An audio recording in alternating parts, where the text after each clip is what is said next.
Second lecture है। इसमें हम लोग इसके पहले हम लोग इलेक्ट्रिसिटी में हम लोग इलेक्ट्रिसिटी का ये सेकंड लेक्चर है।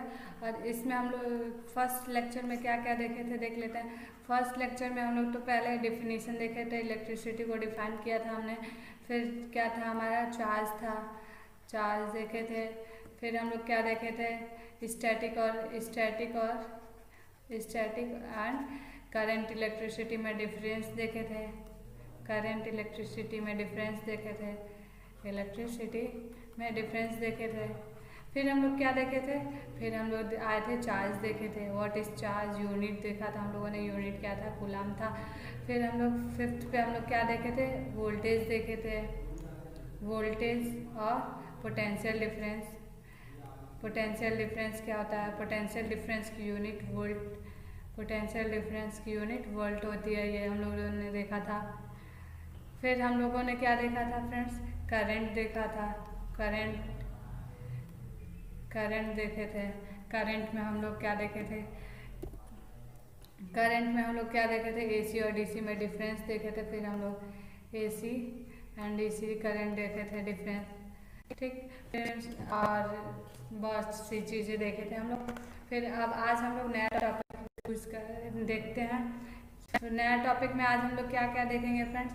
आज के टॉपिक्स में हमारा टुडेज टॉपिक क्या क्या होगा, टुडेज टॉपिक्स में हम लोग क्या क्या इस टॉपिक्स में आज हम लोग क्या क्या देखेंगे।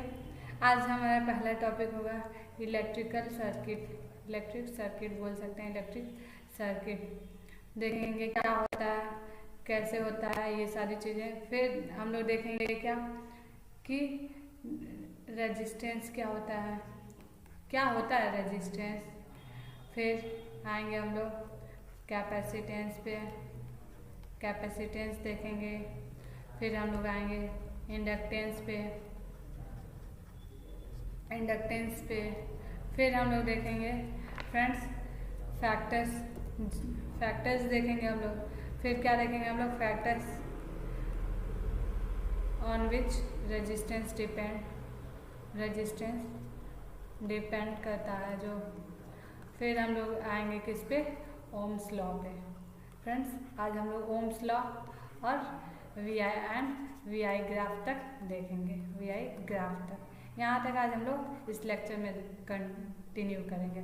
फ्रेंड्स अब हम लोग अपना टॉपिक स्टार्ट करते हैं। तो आज फ्रेंड्स हमारा पहला टॉपिक क्या था, पहला टॉपिक हमारा क्या था, इलेक्ट्रिक सर्किट। तो स्टार्ट करते हैं हम लोग, इलेक्ट्रिक सर्किट क्या होता है, इलेक्ट्रिक सर्किट। फ्रेंड्स जैसा कि हम लोग जान रहे हैं इलेक्ट्रिक, इसमें वर्ड ही यूज हुआ है इलेक्ट्रिक, मतलब कि इलेक्ट्रिक मतलब इलेक्ट्रिसिटी से जो ऑपरेटेड है, ऐसे डिवाइस जो इलेक्ट्रिसिटी से ऑपरेटेड हो उनको हम लोग ये कनेक्ट करते हैं, एक क्लोज लूप, ठीक। एक ऐसा लूप, लूप मतलब क्या होता है, बाउंड्री, ठीक। एक ऐसा लूप, क्लोज लूप हो, ठीक। इसमें हम लोगों, जिसमें हम लोग इलेक्ट्रिकल कंपोनेंट, इलेक्ट्रिकल कंपोनेंट में क्या हो सकता है। अब इलेक्ट्रिकल कंपोनेंट अगर कोई पूछे हम लोगों से क्या क्या होते हैं तो क्या बताएंगे, कंपोनेंट, कंपोनेंट में हमारे क्या क्या हो सकते हैं। तो इलेक्ट्रिकल कंपोनेंट तो हम लोग बहुत सारे जानते हैं, जैसे क्या होते हैं, इलेक्ट्रिकल कंपोनेंट में वायर भी आता है, सबसे इजी वायर हो गया, बल्ब हो गया, रजिस्टर हो गया, रजिस्टर हो गया, ये सारे, कैपेसिटर हो गया, कैपेसिटर, फिर इंडक्टर, ये सारे क्या हमारे इलेक्ट्रिकल कंपोनेंट है।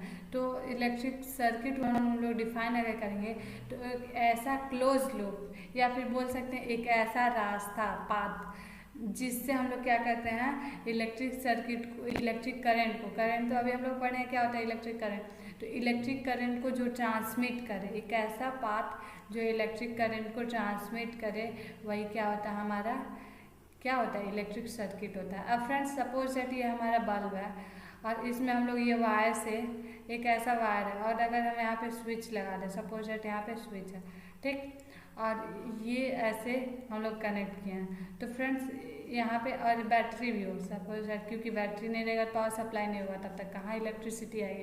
तो फ्रेंड्स ये बैटरी है, सपोज दैट बल्ब, और यहाँ पे स्विच, और ये सर्किट क्लोज है, तो ये क्या है, ये हमारा क्या है, इलेक्ट्रिक सर्किट है। क्यों, क्योंकि एक करंट को, ये बैटरी है, बैटरी से हम लोग को क्या करंट को ट्रांसफर करने के लिए क्या मिल जा रहा है, क्या मिल जा रहा है, रास्ता मिल जा रहा है कि इधर से ये करंट फ्लो करेगा और फिर इस सर्किट में पूरा करंट फ्लो करेगा।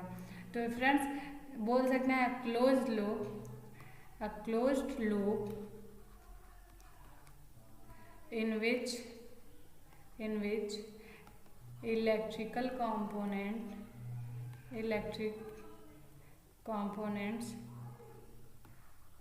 components such as bulb, switch, resistor, capacitor, inductor, battery, cell, ये सारी चीज आर कनेक्टेड क्या होता है, वही हमारा क्या होता है, इलेक्ट्रिक सर्किट होता है। फ्रेंड्स ये तो था हमारा इलेक्ट्रिक सर्किट का। फ्रेंड्स अब हम लोग आते हैं किस पे, रेजिस्टेंस पे। रेजिस्टेंस देखेंगे, व्हाट इज रेजिस्टेंस।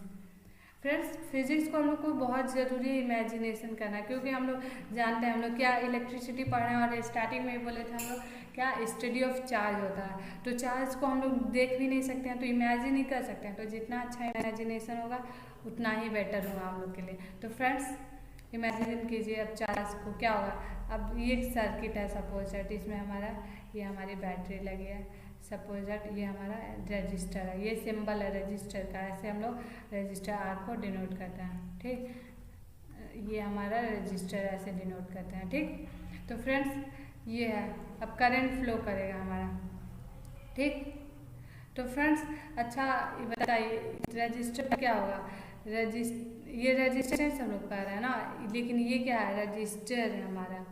रेजिस्टेंस क्या होती है, एक प्रॉपर्टी होती है, एक ऐसी प्रॉपर्टी जिसमें क्या होता है कि वो करंट का क्या करता है, अपोज करता है, अपोजेस करंट। ठीक फ्रेंड्स, एक ऐसी प्रॉपर्टी है, प्रॉपर्टी ऑफ डिवाइस बोल सकते हैं, प्रॉपर्टी ऑफ अ डिवाइस। एक इसकी रेजिस्टेंस क्या है, एक डिवाइस है, ऐसी डिवाइस रजिस्टर एक ऐसी डिवाइस है जिसकी ये प्रॉपर्टी होती है कि वो करंट को अपोज करेगा।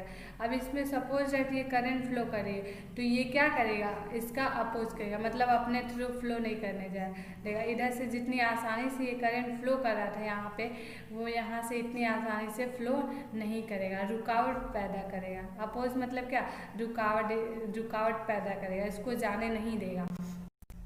फ्रेंड्स अब इसका एग्जांपल लेने के लिए सपोज दैट हम लोग रोड पे ट्रैवल करते हैं, रोड अच्छा होता है तो क्या होता है, हम लोग स्मूथली चलते हैं, बहुत ही स्मूथली जाते हैं और जल्दी पहुंच भी जाते हैं। ठीक, लेकिन फ्रेंड्स अगर हम लोग का रोड अच्छा ना हो, गड्ढा वड्ढा जो भी हो, तो अगर रोड खराब हो तो हमको क्या होगा, रुकावट होगी ना।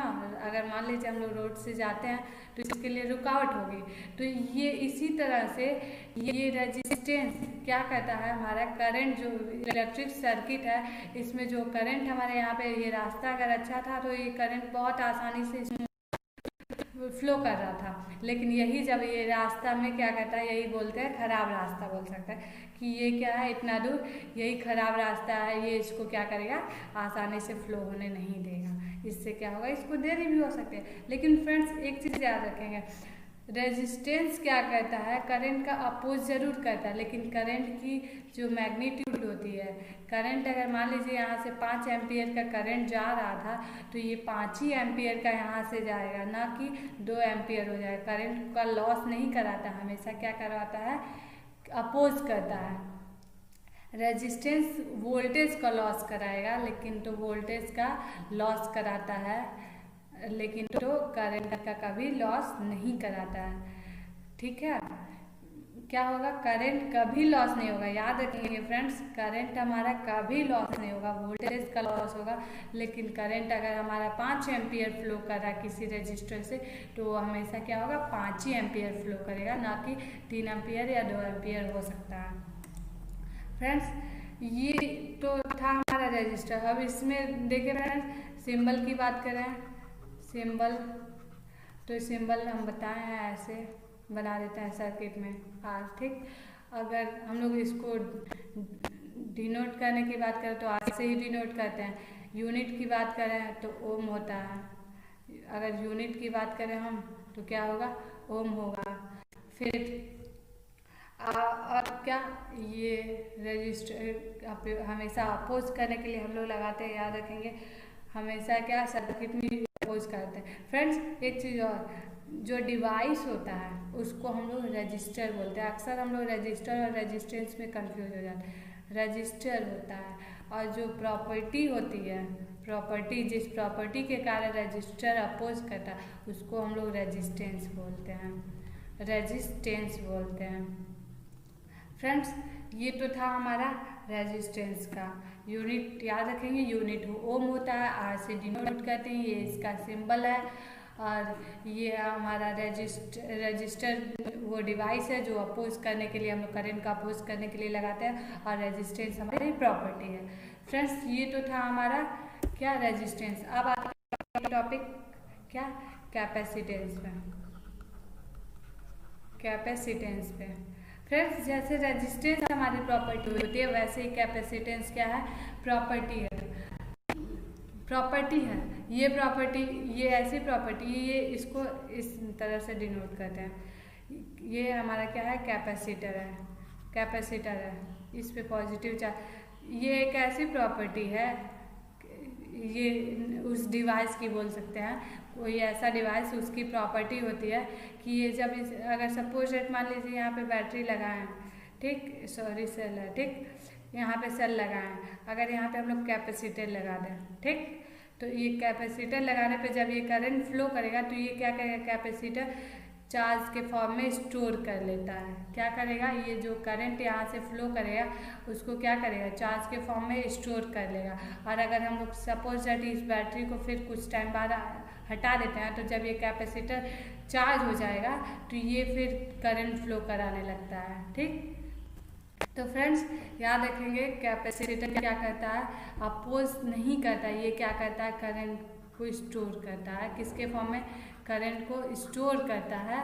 किस फॉर्म में, करंट को is stored in the form of electric charge, ठीक, electric charge.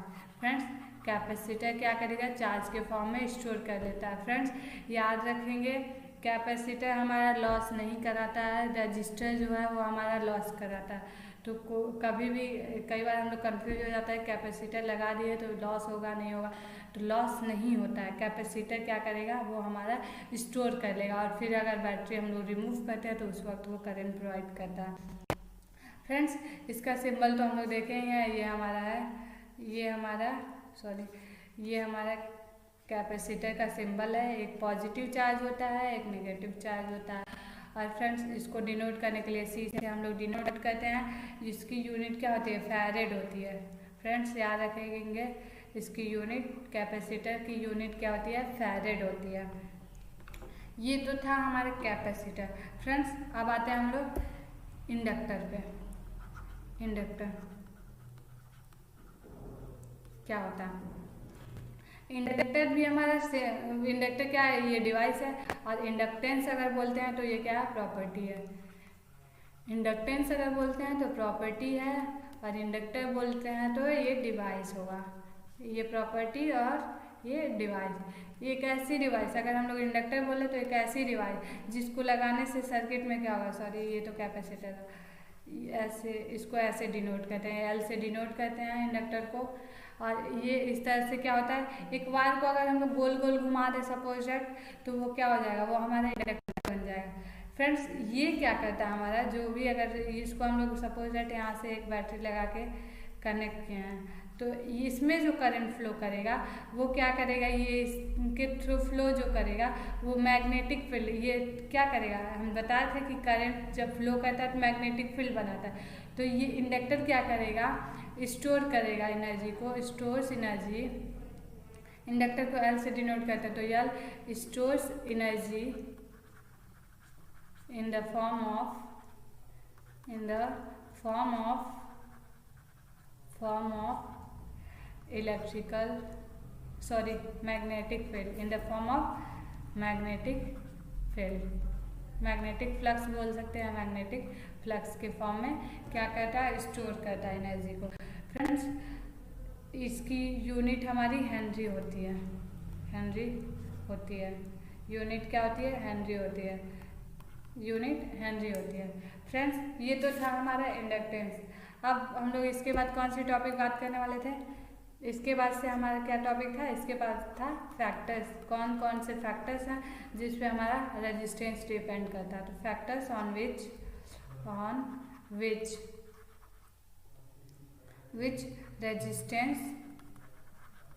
resistance of a conductor depends,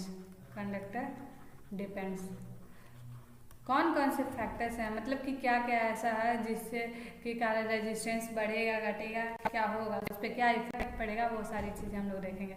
तो फ्रेंड्स कौन कौन से फैक्टर्स में, तो सबसे पहला फैक्टर हमारा क्या होता है, फर्स्ट फैक्टर हमारा होता है लेंथ ऑफ अ कंडक्टर या length of conductor material. Friends length जो L होता है वो डायरेक्टली प्रोपोर्शनल होता है R के, मतलब कि जैसे जैसे हम लोग लेंथ बढ़ाएंगे वैसे वैसे हमारा रेजिस्टेंस भी बढ़ेगा। अगर हम लोग लेंथ 5 मीटर का लिए हैं और उस वक्त हमारा रेजिस्टेंस क्या है, 10 ओम का है, 10 ओम का है 5 मीटर पे, और तो अगर हम लोग 10 मीटर ले लिए तो हमारा रेजिस्टेंस क्या होगा, 20 ओम हो जाएगा। मतलब कि जिस रेशियो से हम लोग लेंथ को बढ़ाएंगे उसी रेशियो से क्या होगा, हमारा रेजिस्टेंस भी बढ़ जाता है। फ्रेंड्स ये पहला फैक्टर था। अब दूसरा फैक्टर देखते हैं क्या होता है। दूसरा फैक्टर हमारा होता है एरिया पे, एरिया कौन सा, क्रॉस सेक्शनल एरिया। फ्रेंड्स हम लोग का क्या वायर क्या होता है, सेक्शनल एरिया, सर्कुलर होता है तो उसका क्रॉस सेक्शनल एरिया होगा। सपोज दैट ये हमारा वायर है, ठीक, तो ये जो होगा ये हमारा क्रॉस सेक्शनल एरिया होगा। सपोज दैट हम लोग मोटा वायर ले लिए, सपोज दैट हम लोग मोटा वायर, ये तो पतला वायर था, ठीक है, सपोज दैट इतना मोटा वायर हम लोग लिए, तो इसका क्या होगा, रेजिस्टेंस घट जाएगा। मतलब कि R is inversely proportional to area, cross sectional area. अगर ये वायर पतला होगा तो रेजिस्टेंस ज़्यादा होगा, और अगर एरिया कम होगा, एरिया मतलब पतला वायर के लिए रेजिस्टेंस ज़्यादा और मोटे वायर के लिए resistance come.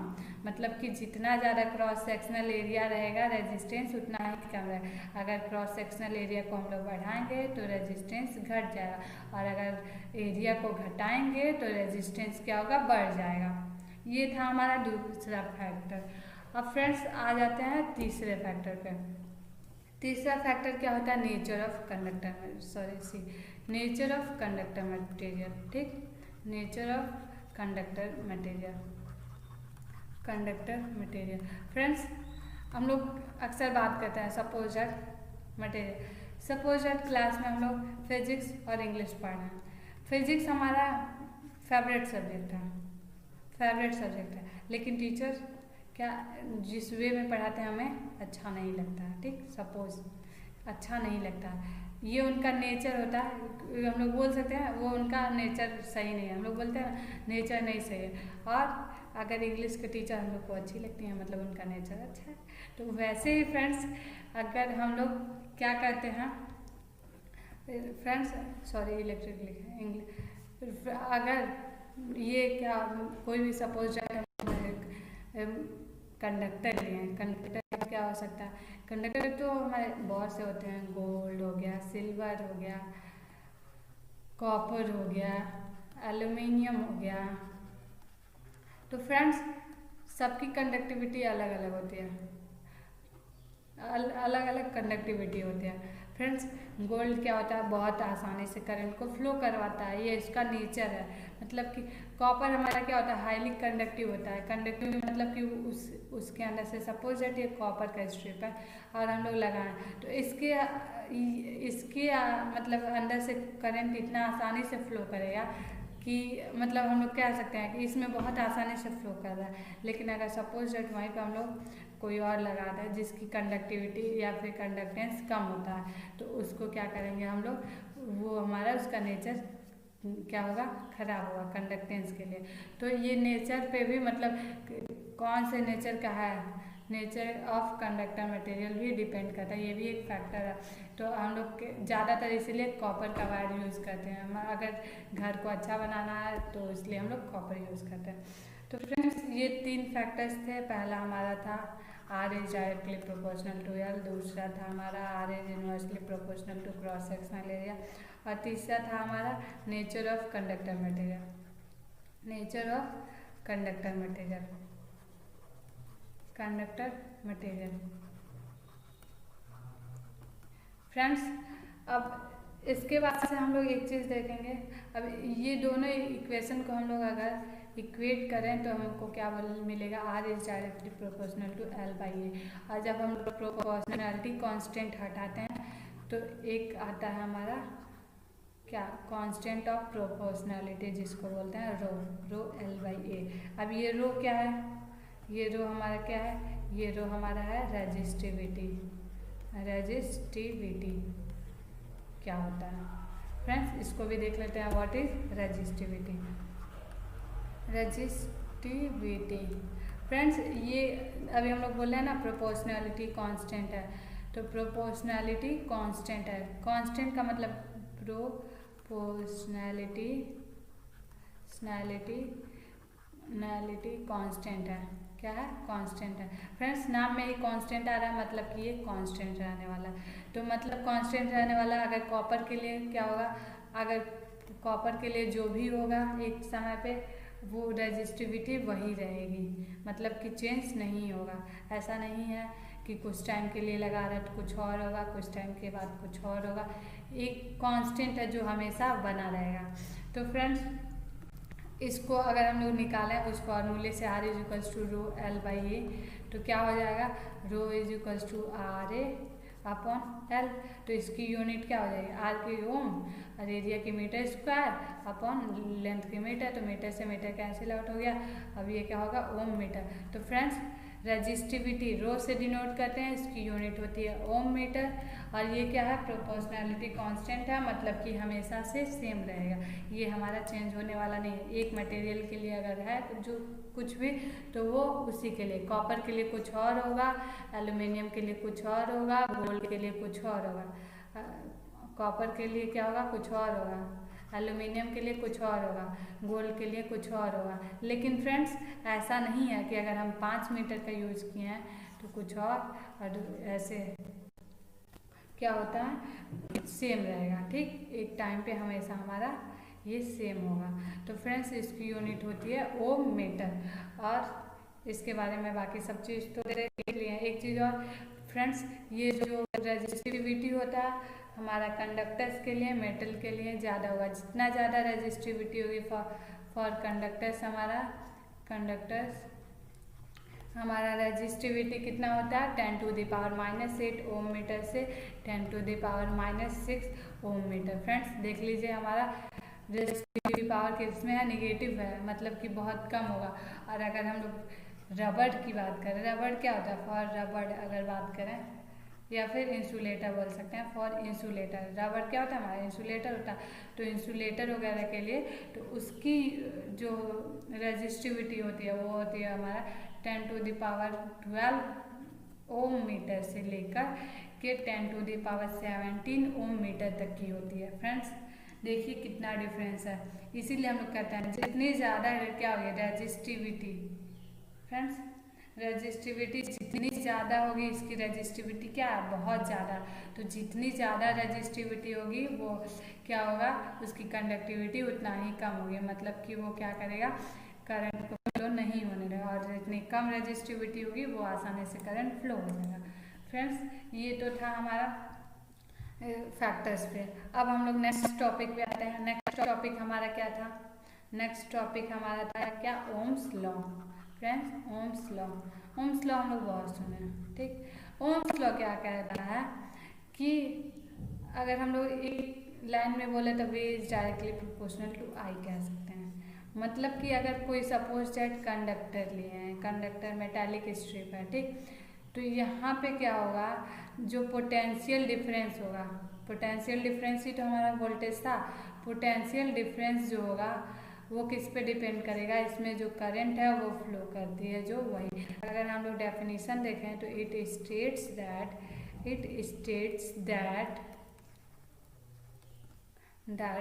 the potential difference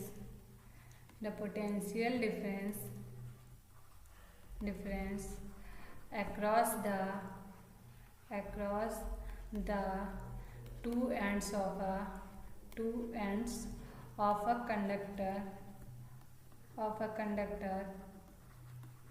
is directly proportional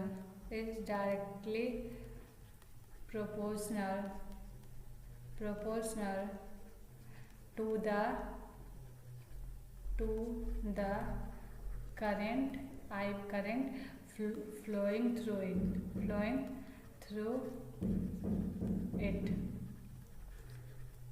ये है हमारा डेफिनेशन या फिर कह सकते हैं स्टेटमेंट। ओम्स लॉ का स्टेटमेंट हमारा यही है, फ्लोइंग थ्रू इट। ये हमारा क्या है, इट।